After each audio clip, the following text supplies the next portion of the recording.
You ask Tiger to solve. This deals with linear equations with one unknown. The final result is x equals -5/3. Let's solve it step by step. Simplify the expression. Convert the integer into a fraction. Combine the fractions. Combine the numerators. Group like terms. Simplify the arithmetic. Swap sides.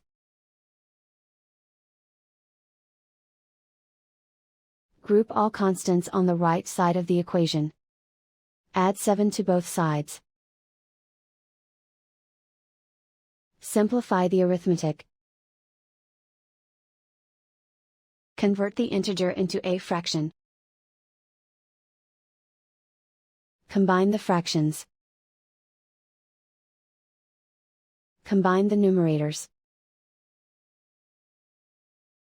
And so the final result is x equals -5/3.